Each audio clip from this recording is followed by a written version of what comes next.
Alright guys, what's up? I'm making a video. I just was about to upload this one straight to the page, man.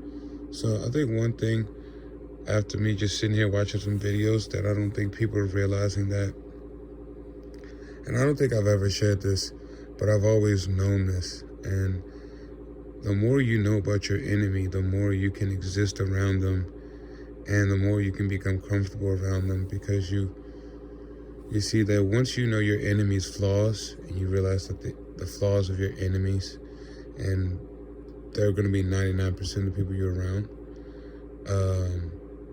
are heightened, unfathomable, unobtainable, right, for good reasons, then you start to look at the people around you different. You look at them with disdain. You look at them with a filth, with a stench, with no regard.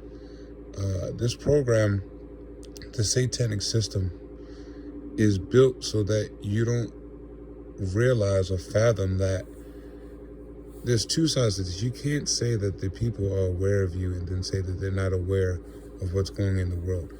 I think you need to remove this whole sheep mentality from the world. I think it's more so of a blissfulness, more so of an ignorance, a willful ignorance, and a choice to live in fear, because they don't have a choice to live in fear, but to live in fear because of the decisions that they've made. So I think a lot of times the targets, when we, or the enlightened, when we speak, and I've done this myself, but with knowledge comes change. I think what we've kind of been doing, and it's subliminally been letting them off the proverbial hook, is acting as if we've come on to this super, we've stumbled upon this knowledge, hear me out, that is so secretive and, so detrimental to the society, that now we feel elevated. Now we feel like we have this information that no one has, and we look at these people like cattle and sheep, and they are cattle and sheep for sure, by definition and actions for sure. But I think one thing that people aren't realizing is that the trick is that these people know who we are. They know you're not bad people. They know that. They envy you, and a lot of them are jealous, and a lot of them like you. Me too. When I say you, I mean me as well. And a lot of people don't like you.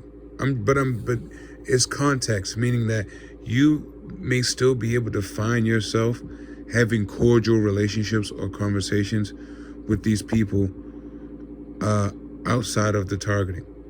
Like, out of 100 people in a room, you may still be able to speak to someone in that room, one or two people, with some kind of intelligence, right?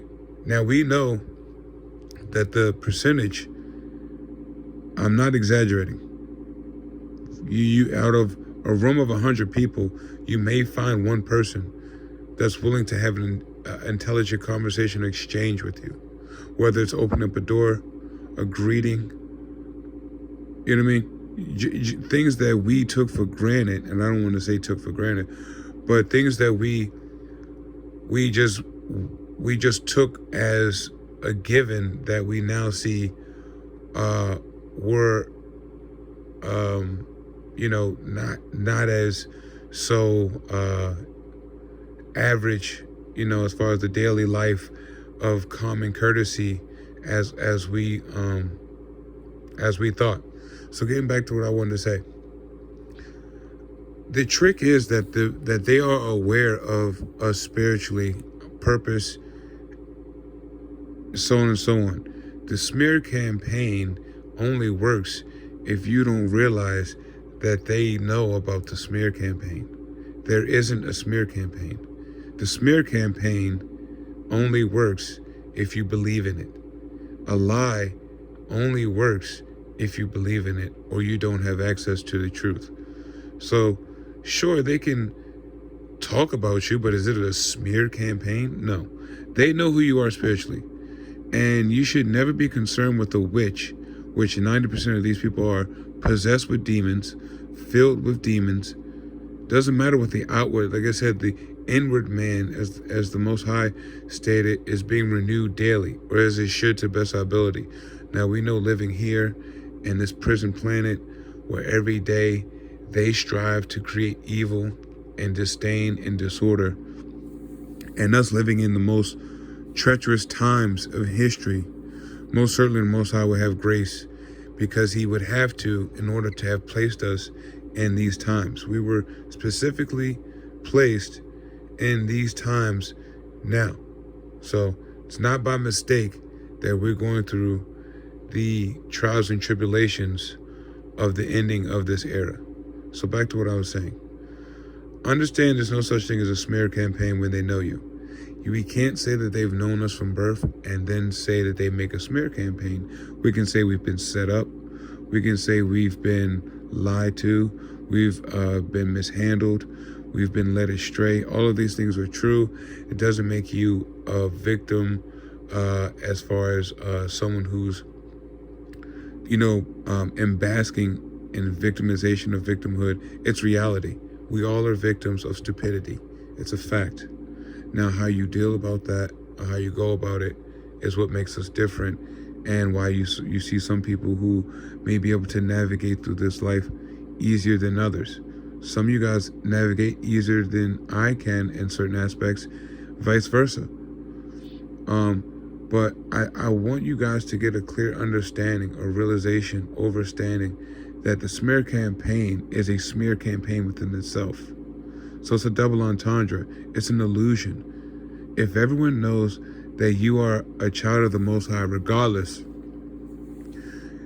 of what you may or may not done or what they say you've done, your lifestyle, first you have to look at the person who's coming at you. And we can't call these people soulless and then consider their opinions. It's a contradiction of morals and values, and a contradiction of everything that we state that we know about these people. If you think for 1 second that I'm gonna allow a witch or warlock, someone possessed with demons, someone who has access to Satan, someone that Satan has access to consider me in any way, good or bad, then you're crazy. And if you do that, you're crazy as well. Because I would not let somebody who's lived a life for Satan make an opinion about me, good or bad.